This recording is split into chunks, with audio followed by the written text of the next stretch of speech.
te agradecemos por essa noite, pela semente da sua palavra, que ao ser semeada, não vai cair à beira do caminho, não cairá em solo rochoso, não cairá entre espinhos, mas pelo contrário, cairá em uma boa terra, onde vai produzir a 30, a 60 e a 100 por um. Nós cremos e levamos mesmo cativo nosso pensamento a Cristo, a sua palavra, sua palavra que é poderosa para destruir fortalezas nessa noite. Nós estamos atentos, nós estamos prontos, nós estamos abertos, escancarados para o Senhor, o seu mover, a sua ação, uma aplicação tão única e personalizada que só da parte do Senhor é possível. Nos alcance nessa noite, alcance cada coração, cada vida, cada família, com a sua palavra. Ela é lâmpada para os nossos pés, ela é luz para os nossos caminhos. Faça-nos transbordar do pleno conhecimento da sua vontade, em toda sabedoria e entendimento espiritual, para vivermos no modo digno do Senhor, para o seu inteiro agrado, frutificando em toda boa obra e crescendo no pleno conhecimento do Senhor. O Senhor que nos fez idôneos, nos fez aptos, nos fez dignos a participarmos da herança dos santos na luz. Nós te amamos e te reconhecemos nessa noite, em nome de Jesus, amém. Glória a Deus. Vai tomando seu lugar. Boa noite a todos, a graça e a paz do nosso Senhor Jesus Cristo. Você está bem? Seu coração é uma terra fértil nessa noite? No domingo passado, o pastor Tiago Borba falou comigo para estar compartilhando a palavra com vocês. E aí eu ainda brinquei com ele dizendo, mas esse tema, ele disse, rapaz, você deve ter uns 15 esboços aí sobre renovação da mente e transformação. E eu realmente não tinha nada. E eu lembro que indo caminho para casa, o Senhor falou comigo a respeito desse texto que nós vamos meditar nessa noite. Eu quero te inspirar mesmo, além do combo da vez, os livros que nós temos para esse tema, eu quero te inspirar a você depois ir lá na nossa livraria. E o pessoal da livraria diz que, especialmente hoje, esse livro você vai encontrar com 20% de desconto. O livro Você Pode Superar Isso, do irmão Rick Renner, como confrontar, perdoar e seguir em frente. Então, o que vou falar com você nessa noite, o que vou compartilhar com você nessa noite, fui muito inspirado por essa literatura e tenho certeza que também vai inspirar a sua vida. Amém? Abra comigo a sua Bíblia em Hebreus, no capítulo 12. O pessoal vai me ajudar aqui na projeção e o tema, seguindo, dando continuidade ao tema da vez, nós vamos falar nessa noite sobre o caminho que precisamos percorrer, seguir, para nos livrarmos da amargura. Hebreus 12 fala de uma raiz de amargura, que brotando pode trazer perturbação não só para as nossas vidas, como também pode vir a contaminar outros. E é disso que vamos falar nessa noite. Hebreus 12, verso 14. Se você está aí com a sua Bíblia, o pessoal vai projetar, eu vou ler na revista atualizada. A Bíblia diz, segui a paz com todos e a santificação, sem a qual ninguém verá o Senhor. Atentando diligentemente, repita comigo, diligentemente. Diligentemente para que ninguém seja faltoso, separando-se da graça de Deus, nem haja alguma raiz de amargura que brotando vos perturbe, e por meio dela muitos sejam contaminados. Perceba que o autor aos Hebreus, no contexto do capítulo 12, ele está tratando de um Deus que corrige os filhos porque ama. E porque somos filhos, não somos bastardos, nós somos corrigidos pelo nosso Deus. E então, no verso 14, como nós lemos, devemos seguir a paz com todos e a santificação, sem ela ninguém verá o Senhor. Ele fala a respeito de atentarmos diligentemente, para que ninguém seja faltoso, separando-se da graça de Deus. E da mesma forma precisa ter uma atenção, uma diligência, para que não haja uma raiz de amargura, e que essa raiz de amargura brotando vai trazer perturbação para a própria pessoa e também vai contaminar a muitos. Tomando aquilo que Maneco falou no domingo passado à noite, você sabe que no homem interior nós nascemos de novo, no homem interior nós fomos regenerados. Carta de Paulo aos Coríntios, no capítulo 6, Paulo diz que aquele que se une ao Senhor é um espírito com Ele. Irmãos, nós nascemos de novo. O nosso corpo, lembra de 1 Tessalonicenses 5:23? Mesmo Deus da paz vos santifique em tudo, e o vosso espírito, alma e corpo sejam conservados íntegros e irrepreensíveis na vinda do nosso Senhor Jesus Cristo. Não vou pregar, obviamente, de novo aquilo que Maneco falou, mas o Paulo diz: pneuma, psique, soma, espírito, alma e corpo, conservados íntegros e irrepreensíveis. Então, no momento em que você reconheceu Jesus como Senhor, creu no seu coração que Deus o ressuscitou dentre os mortos, você nasceu de novo. E algo por dentro aconteceu, a regeneração. O homem interior foi regenerado. O corpo, nós sabemos que até a vinda do Senhor, a ressurreição dos mortos, a transformação dos que estiverem vivos, nós sabemos que esse corpo, no momento da vinda do Senhor, vai ser revestido de incorruptibilidade, de imortalidade. Amém? Até que isso aconteça, esse corpo precisa estar em sujeição ao homem interior. A Bíblia é clara e há uma vasta mensagem a respeito da sujeição do corpo, tanto nas cartas de Paulo como também nas epístolas gerais. Você vai ver essa mensagem sendo repetida. O homem interior precisa, e por meio dele, nós devemos governar, dominar o nosso corpo. A alma, o intelecto, a razão, as emoções. Nós precisamos, como Romanos 12 diz, transformar a nós mesmos pela renovação da nossa mente, para que então experimentemos a boa, a agradável e a perfeita vontade de Deus. E perceba que na regeneração foi uma obra do Espírito Santo. Amém, pessoal? Agora, no que diz respeito à transformação da nossa própria vida por intermédio da renovação da mente, essa é uma responsabilidade nossa e intransferível.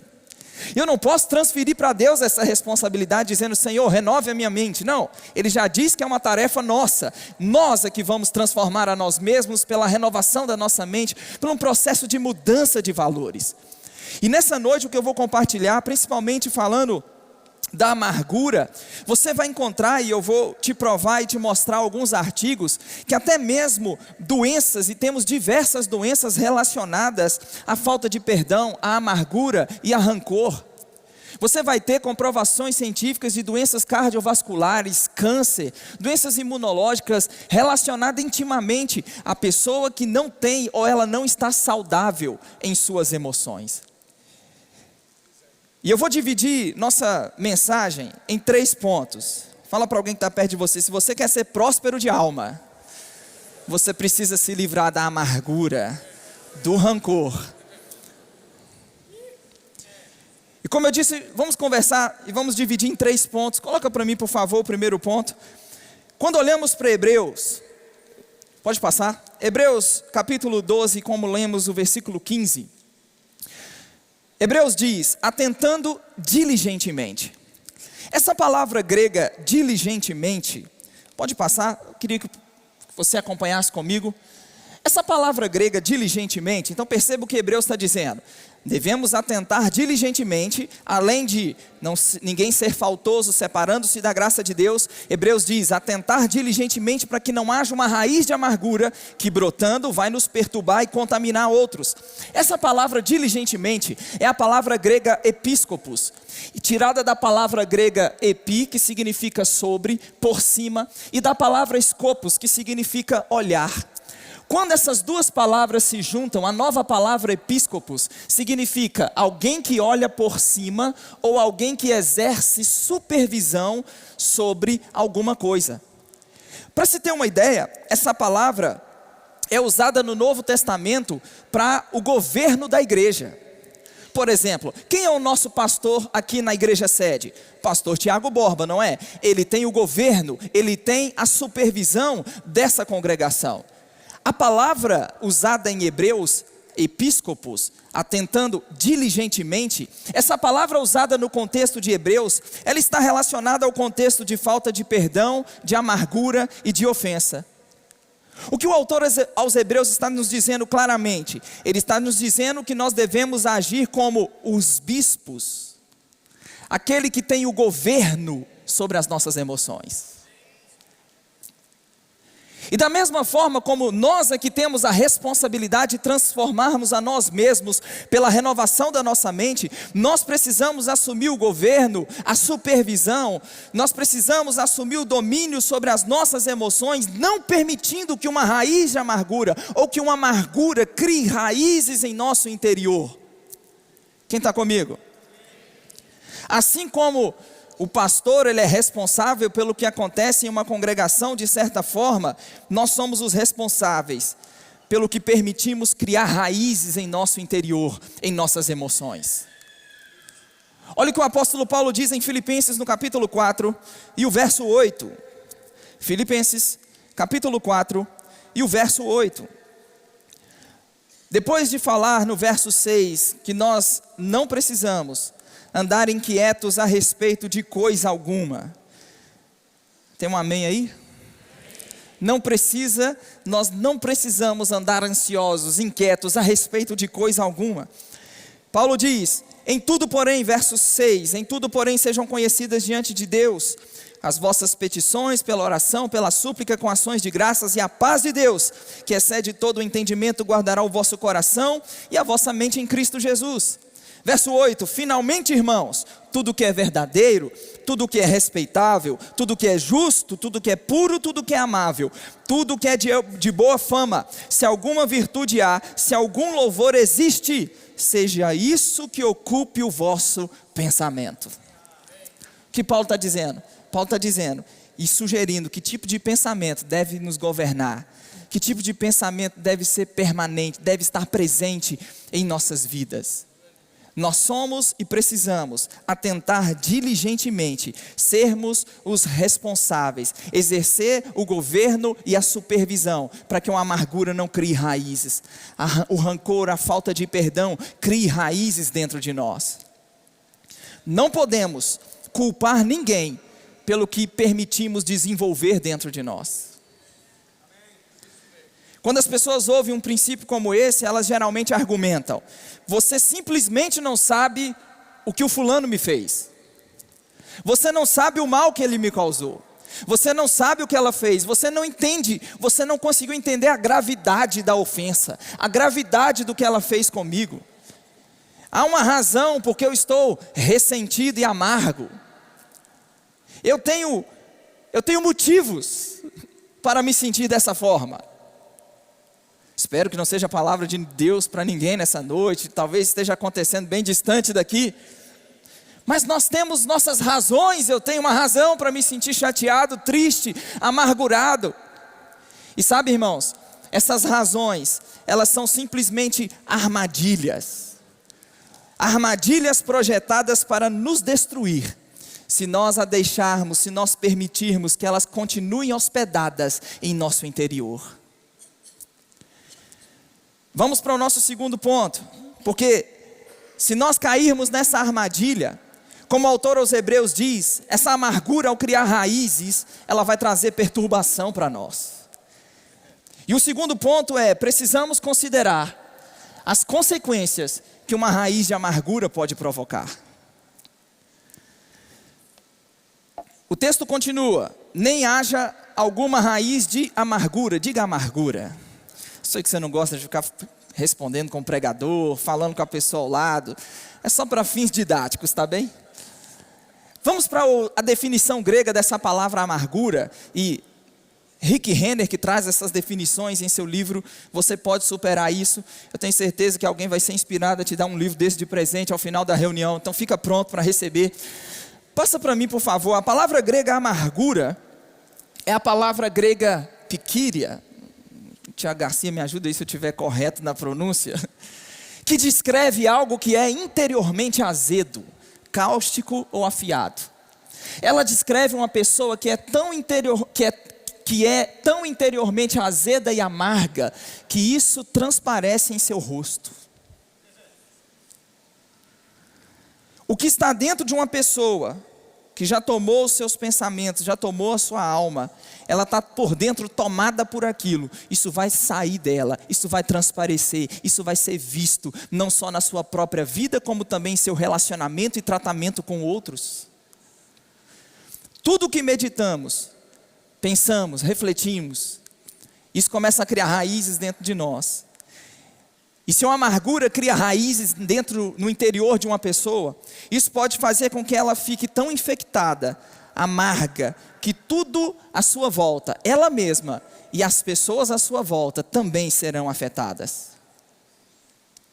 No Evangelho de Mateus, no capítulo 12, Jesus falou desse princípio, Jesus falou que o que está dentro vai transbordar na vida de uma pessoa.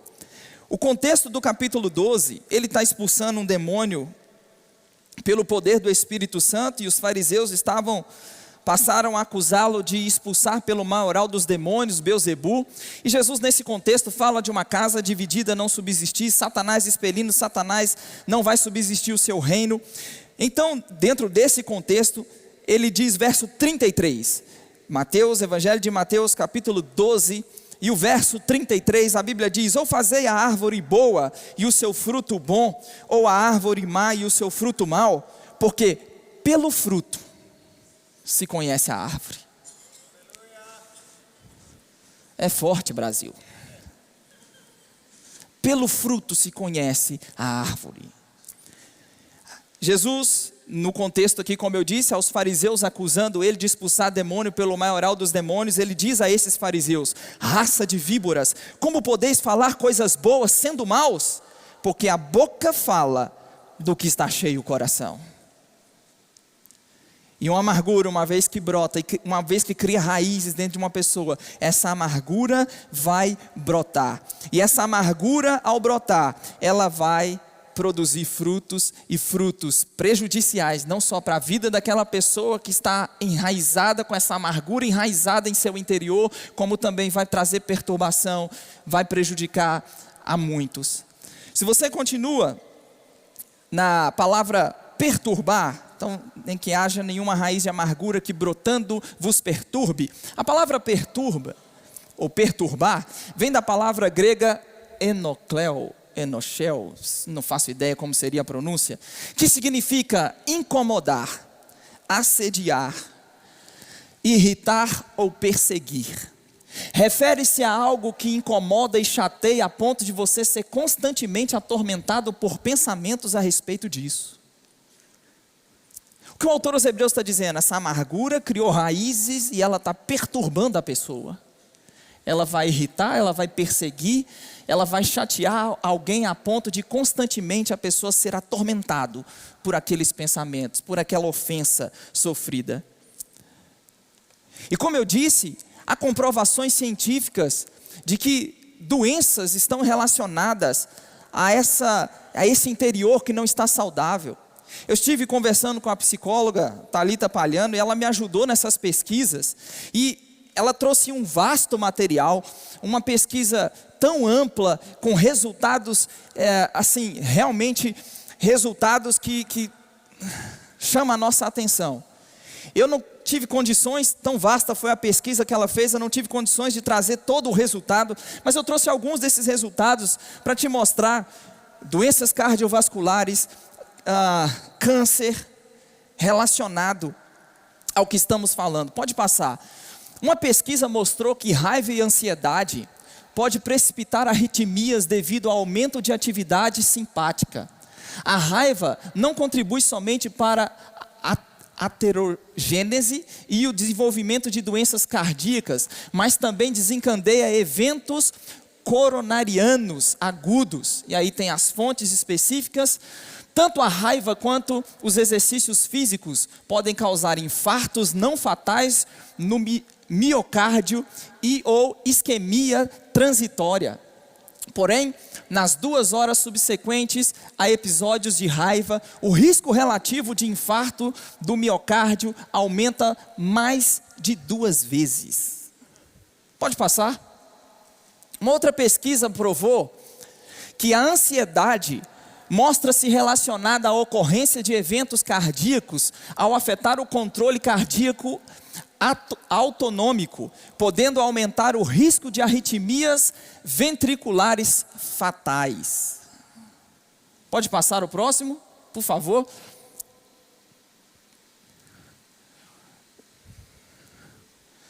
Se não tiver aí, eu leio aqui. Você percebe a seriedade do... Vamos para mais uma. Segundo a Organização Mundial da Saúde, saúde não é só... Volta. Segundo a Organização Mundial da Saúde, saúde não é só a ausência de doença, mas sim um estado completo de bem-estar físico, mental e social. A própria OMS reconhece que saúde em sua plenitude envolve a forma como a pessoa está mentalmente, se ela está ou não saudável mentalmente falando. Diferentemente, a saúde mental seria um estado de bem-estar no qual o indivíduo exprime as suas capacidades, enfrenta os estressores cotidianos, trabalha produtivamente de modo frutífero e contribui para a comunidade. Defende que aquilo a que costumamos chamar de saúde mental deveria chamar-se apenas saúde, justificando que o ser humano não existirá quando lhe separam a alma do corpo, o biológico do psicológico, a saúde, doença física, doença mental, como secularmente foi feito e por tendência ainda se faz. Impõe-se assim a noção do homem como unidade psicossomática. Isso é a declaração da Organização Mundial da Saúde. Acho que tem mais um, pode passar. Segundo Goion, não sei se seria isso a pronúncia, o estresse e as emoções negativas parecem promover a produção de mediadores inflamatórios, proporcionando um mecanismo fisiológico pelo qual estudos psicológicos negativos afetariam a saúde. Também a depressão clínica e seus sintomas têm sido relacionados a uma elevação da circulação de marcadores de inflamação. Outros autores revistos pelo autor dessa pesquisa apontam que o estresse pós-traumático, a raiva e a hospitalidade como potenciadores de inflamação. Uma raiz de amargura, ou uma amargura que criou raízes no interior de alguém, vai trazer perturbação para aquela pessoa. Não só em suas emoções, como também pode refletir em seu próprio corpo, em sua própria saúde, trazendo, como nós vimos, doenças como aqui mencionadas. O próprio câncer, há estudos que provam que o próprio câncer está relacionado. Acho que tem mais um. Pode passar para ganharmos tempo. Moreira apontou a prevalência de indicadores de atuação de fatores emocionais no aparecimento e desenvolvimento de processos cancerosos nos estudos revisados. Segundo Moreira, entre os pacientes portadores de neoplasias malignas estudados, não foi encontrado um único caso em que o fator emocional de estresse não tivesse associado à origem da doença. É hoje. Se tiver alguma raiz de amargura aí, ela vai ser arrancada. Examine por um instante você. Vou examinar a mim, tá bem? Amém? Examine por um instante a você mesmo. Você tem rancor contra alguém e isso passou a atormentá-lo? Toda vez que você vê essa pessoa, sente algo negativo e intenso por dentro? Quando ouve que essa pessoa está sendo abençoada, você se pergunta, como Deus pode fazer isso, quando ele ou ela fez aquilo contra mim? Como ela pode estar sendo abençoada depois do que fez por mim? Pensamentos negativos como esses os assediam, têm assediado e incomodado você o tempo todo? Se reconhece, talvez se identifica com o que estou mencionando aqui, precisamos ter cuidado. Porque é bem provável que a amargura, ressentimento, falta de perdão está perseguindo e assombrando você. Porque como o texto diz, essa raiz de amargura, ela vai trazer perturbação para a nossa própria vida. E se nós não assumirmos o lugar de bispos, de governo, das nossas emoções, a autopiedade vai governar a nossa vida. Olha o que Paulo diz aos Colossenses, capítulo 3, leia comigo Colossenses capítulo 3, verso 1. Colossenses capítulo 3, verso 1.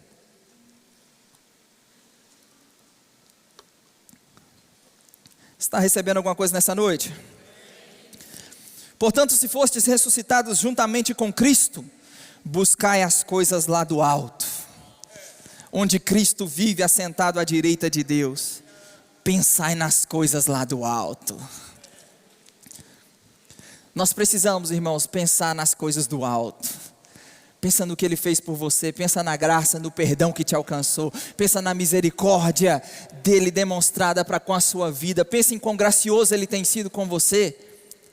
No capítulo 2, no verso 6, ainda em Colossenses, no capítulo 2, verso 6, o apóstolo Paulo diz, 2, verso 6, ora, como recebestes a Cristo Jesus o Senhor, assim andai nele radicados, diga radicados. Essa palavra grega radicados é a mesma palavra grega para raiz de amargura de Hebreus 12. O que nós temos aqui? Hebreus está falando de uma amargura que ao criar raízes vai brotar e vai nos perturbar e vai contaminar outros. Mas Paulo está falando que quem recebeu Cristo, além de andar nele, tem que criar suas raízes nele. Nós não vamos permitir raiz de amargura, amargura criar raízes em nosso interior, não, pelo contrário, nós estaremos e permitiremos a nossa vida estar enraizada em Cristo, estar fundamentada em Cristo. Terceiro e último, uma raiz de amargura pode contaminar outros. Coloca para mim, por favor, a palavra grega contaminados, lembrando o texto, nem que haja uma raiz de amargura que brotando vos perturbe e por meio dela muitos sejam contaminados. A palavra grega contaminados vem da palavra grega miaine, talvez seja isso, e significa derramar, macular ou manchar. Ela traz a ideia de um lembrete permanente de uma ação passada ou de um ato feito. Imagina que eu estou aqui, um carpete branquinho, eu estou com uma taça de suco de uva, daquele bem concentrado nas mãos, atravessando esse tapete vermelho. Tem alguém que é desastrado aqui? Eu tento não ser. Imagina que eu estou atravessando esse tapete vermelho e eu tropeço e caio, e esse suco de uva derramado nesse tapete branquinho. As irmãs, os irmãos que gostam aí da decoração já chega a se tremer todo, né? Imagina aquele tapete branquinho, você vai tentar lavar ele, vai tentar tirar aquela mancha e mesmo assim vai ficar uma marca ali. Concorda comigo? O que o texto está dizendo? À medida que uma raiz de amargura fica fora de controle, nossas palavras depreciativas mancham, maculam, marcam, arruinam a forma como os ouvintes percebem aquela pessoa a respeito de quem falamos. Uma raiz de amargura fora de controle, a pessoa começa a depreciar aquela que a ofendeu. E isso começa a manchar, a macular a imagem que as pessoas têm a respeito daquela pessoa. Imagina um pai de família que ama a igreja, ama servir, está envolvido no dia a dia da igreja local e de repente alguma coisa acontece que o chateia. E ele começa a meditar naquilo, ficou ofendido, começa a meditar naquilo, e à medida que pensa constantemente sobre aquilo, aquilo começa a criar uma raiz dentro dele, uma raiz de amargura. Ele chateado começa a reclamar da igreja, com os filhos, com a esposa. Os filhos que amavam tanto a igreja, amavam tanto servir, começam a ser contaminados pela amargura do pai. Logo as crianças começam a sentir o que o pai sente, a pensar como ele pensa, a ver o que ele vê. E as mentes e os corações dessas crianças, dessa família foram manchadas, marcadas e maculadas por um pai que deveria ter ficado de boca fechada e ido para o Senhor e para a palavra. O que é isso? Uma raiz de amargura pode trazer perturbação não só para a nossa própria vida, como também pode contaminar outros. Qual é o caminho então? Para que uma amargura não crie raízes e até mesmo uma amargura que talvez já esteja enraizada. Qual é o caminho para arrancar essa raiz de amargura? Diga comigo, o perdão. Em Mateus no capítulo 18, é o último texto que nós vamos ler nessa noite. Evangelho de Mateus no capítulo 18. A Bíblia diz, Evangelho de Mateus capítulo 18 e o verso 21. Mateus capítulo 18, verso 21. Então Pedro, aproximando-se, lhe perguntou: Senhor, até quantas vezes meu irmão pecará contra mim que eu lhe perdoe? Até 7 vezes, respondeu Jesus. Não te digo até 7 vezes, mas até 70 vezes 7. Por isso, e então ele vai contar uma parábola, e o contexto da parábola, obviamente, é o perdão. Amém? Por isso o reino dos céus é semelhante a um rei que resolveu ajustar contas com seus servos. E muitos trabalhadores do campo, irmãos, eles sofriam para pagar impostos no tempo antigo, no mundo antigo, principalmente em tempos de seca. E esse rei então resolve ajustar contas com seus servos. E passando a fazê-lo, trouxeram-lhe um que devia 10.000 talentos. Eu sei que na revista e atualizada, nós precisamos fazer esse exercício de exegese, ir lá no sentido original e entender o que isso significa. O que seria 10.000 talentos? 10.000 talentos, para se ter uma ideia, representava mais que o rendimento anual do próprio rei, e talvez até mais do que toda a moeda em circulação em muitos reinos da época. Dada a quantia exorbitante que era os 10.000 talentos.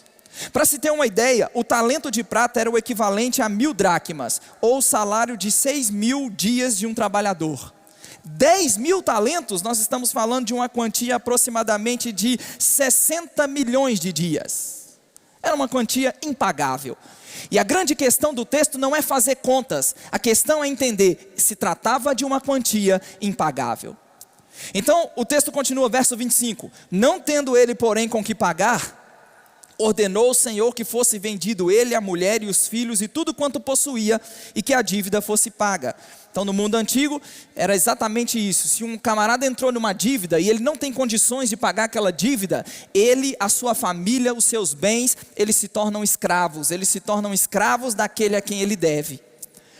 O texto continua, verso 27, e o Senhor daquele servo, verso 26, perdão. Então o servo, prostrando-se reverente, rogou: sê paciente comigo e tudo te pagarei. E o Senhor daquele servo compadeceu-se. O que ele fez? Você está aí comigo? Ele teve o quê? Compaixão. Era uma dívida impagável, mas ele teve compaixão, compadeceu-se dele, mandou embora e perdoou a dívida. Agora pensa por um instante na dívida que eu e você tínhamos para com o nosso Pai Celeste.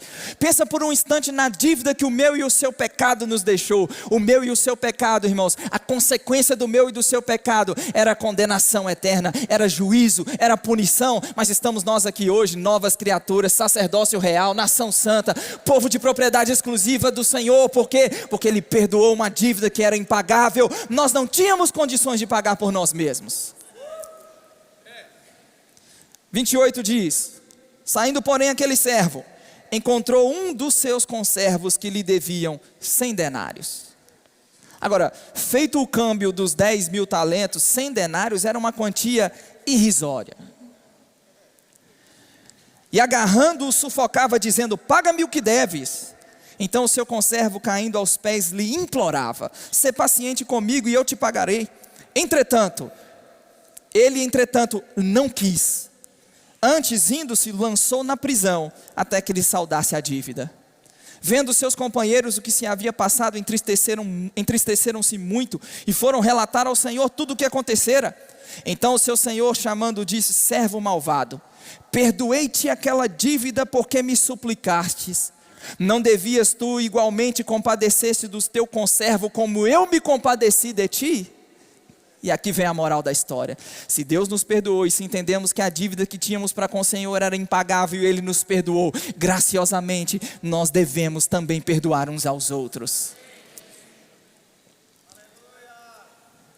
E o perdão, escuta o que eu vou te dizer, o perdão, ele não é uma emoção, ele não é um sentimento. Mas eu estou tomado por vontade de perdoar. A sua carne não quer perdoar. A sua carne quer fazer contas, quer calcular do mal que foi feito. Muitos são tomados por vingança. Eu quero que pague cada centavo do mal que me fez. Não é baseado nas emoções, é baseado em uma decisão. É uma decisão que tomamos, baseada na palavra de Deus. E é uma atitude que pela fé, eu vou perdoar, porque o meu Senhor me perdoou uma dívida que era impagável, e eu vou estender para aquele que me ofendeu a mesma misericórdia, a mesma graça, a mesma bondade que me alcançou. Irmãos, eu vou contar essa história para terminar. Minha mãe contaria melhor do que eu a história. Mas pensa uma jovem por um ato explosivo, uma gravidez indesejável. Minha mãe ficou grávida de mim com 19 anos de idade. E na época, a família, por parte do meu pai, tanto ele como minha avó, meu avô na época, eles não quiseram assumir. Meu pai na época estava noivo de uma outra mulher. E eles não quiseram assumir. Minha mãe, graças a Deus, né, para mim e para meu irmão, foi mãe e pai. Meu irmão, 2 anos mais velho. Meu irmão, por parte de mãe, 2 anos mais velho. E aí já foi de outro casamento.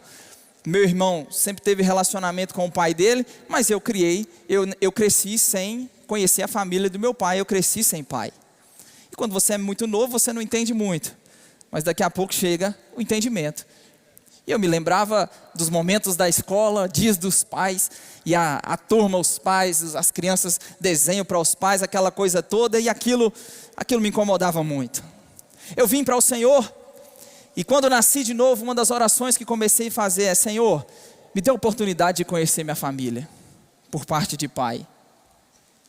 E eu passei alguns anos orando sobre isso: Senhor, me dê a oportunidade de conhecer a minha família por parte de pai. Eu lembro que um dia, minha mãe mexe com comércio, com roupa, e ela tem uma loja de roupa, e na época aquela coisa da igreja católica, né, de batizar, madrinha, padrinho, e essa minha madrinha, a irmã dela foi visitar a loja da minha mãe, e disse para ela assim: Sandra, minha mãe chama Sandra, Sandra, você sabia que o Tiago tem 2 irmãos, um irmão e uma irmã? E eles têm Facebook. E aí na época que o Facebook estava, né, em alta. E aí ela mostrou para minha mãe, o meu irmão e a minha irmã, mostrou algumas das minhas tias por foto. Minha mãe chegou para mim e me chamou, falou: Tiago, eu tenho algo para falar com você. Ela disse assim: você me promete que você não vai fazer nada, não vai mandar mensagem, não vai fazer nada. Eu disse: tá bom, mãe. Você quer ver seu irmão? Quer ver sua irmã? Mãe, pelo amor de Deus, eu quero ver. E aí eu fui lá e ela me mostrou a foto. Eu nunca tinha visto nenhuma foto do meu pai. E ela disse para mim, eu disse para ela assim: mãe, eu quero ir atrás deles, eu quero procurá-los. Minha mãe falou assim: tem uma tia sua, a Renata, que eu acho que ela vai aceitar um pouco mais. Então essa porta de entrada vai ser ela. Ligou para a Renata, minha tia. A Renata, minha tia, disse: olha, ele vai ser muito bem-vindo. Ele vai ser muito bem-vindo no nosso meio. Era aniversário de uma tia minha, da Roberta, e eu lembro até hoje, eu cheguei, a família muito festeira, aniversário do papagaio, ele se reúne, todo mundo para fazer festa para o papagaio. E eu cheguei no aniversário da minha tia Roberta, e aí minha avó veio, me deu um abraço. Detalhe, essa minha avó, quando eu estudei teologia lá atrás, e eu me formei em teologia, tem aquele cartãozinho, né, que você faz com a sua foto, com uma mensagem específica, e na época minha mãe enviou essa foto para minha avó, né, falando: olha o seu neto, como eu tenho orgulho dele, você também deveria ter orgulho dele. Nunca houve respostas. E nesse dia em que eu fui encontrá-los, minha avó veio e me abraçou e disse assim para mim: eu nunca esqueci de você. Aí eu disse para ela assim: vó, e já chamei de vó. Eu disse para ela assim: eu não quero saber do que passou. Eu estou aqui para reconquistar o tempo e aproveitar o tempo que nós temos. Eu nunca permiti que a amargura criasse raízes dentro de mim. No dia que eu fui encontrar meu pai, ele não mora em Belo Horizonte, ele mora no sul de Minas, uma cidade chamada Pouso Alegre. No dia que eu fui conhecê-lo, ele todo sem graça, desconcertado com a ocasião, eu disse para ele: eu não preciso que o Senhor me explique suas razões. Eu não quero saber das razões. Eu não quero saber do que passou. Eu não quero saber do que ficou para trás. Eu quero só aproveitar esse tempo e conhecê-los. Viajei posteriormente a esses primeiros encontros, viajei posteriormente a Pouso Alegre. Temos uma escola, na época uma escola Rema lá, a Igreja Verbo da Vida, e fui conhecer a minha irmã. Meu irmão, quando eu conheci, uma personalidade muito parecida com a minha, ele celebrou, fez festa, me recebeu de boa. Minha irmã não, minha irmã ficou na bronca, chateada. E eu lembro sentado diante dela, ela disse para mim assim: se eu fosse você, eu nunca teria feito o que você fez. Eles nunca quiseram saber de você, eles nunca te procuraram, nunca se importaram. Por que você veio atrás dele? Por que você veio atrás da gente? Eu disse para ela assim: sabe qual é o problema da amargura, da falta de perdão e do rancor? É que você tomou o veneno e está esperando que eu morra. Tenho um relacionamento maravilhoso com eles. Recentemente tive o privilégio, eu queria chamar o pessoal da música pudesse subir aqui, estou terminando. Recentemente eu tive o privilégio de fazer o casamento do meu irmão. Num fim de semana, aquela coisa rápida de chegar, e aí você olha a foto, eu, meu irmão, meu pai Almei, minha irmã Bárbara. Esse foi o dia do casamento dele. E eu lembro que isso foi num sábado à tarde, uma correria desenfreada para viajar, né, uma mão de obra, viajar de Campina Grande para o interior de Minas, o sul de Minas. E graças a Deus chegamos a tempo, deu certo. E eu lembro que durante a semana em que retornei para Campina Grande, ela me mandou uma mensagem dizendo assim: muito obrigado pelo que você fez por nós. Muito obrigado por ter feito todo o esforço, ter se importado, ter vindo fazer o casamento do Alan. Todo mundo, e meu irmão, com os amigos dele, né? Esse aqui é meu irmão, ó. Ele é professor. Vale a pena mesmo desperdiçar umas oportunidades dessa? Essa vida é passageira. A gente não leva nada daqui, irmãos. E talvez esse rancor, essa mágoa, essa amargura que está enraizada em você, está perturbando você durante tanto tempo. Põe isso para fora nessa noite. Perdoar é deixar passar. A palavra grega significa isso, deixar passar. Quando eu orava a respeito dessa reunião, e sabia o quão importante poderia ser um assunto como esse, um tema como esse. Como Juliana disse, recorda, volta nos vídeos, nas outras mensagens. Pessoas que têm procurado médicos com sintomas, exames e mais exames, e não sabe a razão, a causa, não consegue descobrir a causa e a razão. Talvez o Espírito Santo está te dizendo nessa noite, é uma raiz de amargura que está te perturbando.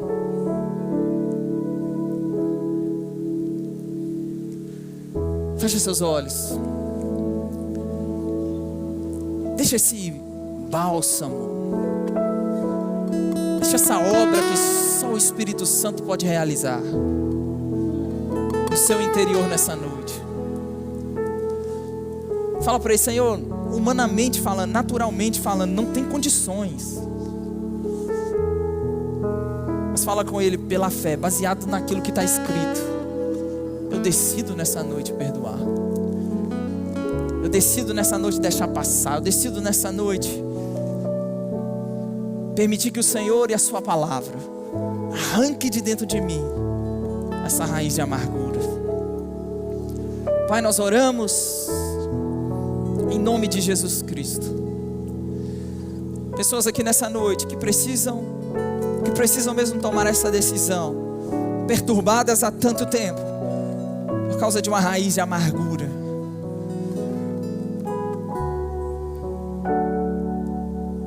Há lugares nas nossas almas, nas nossas emoções, e só a sua palavra tem o poder de transformar. A sua palavra que é viva, que é eficaz, que é poderosa. Uma obra única, poder do seu Espírito Santo nessa noite, sobre as nossas vidas, sobre cada coração. Em nome de Jesus. Fique em pé comigo.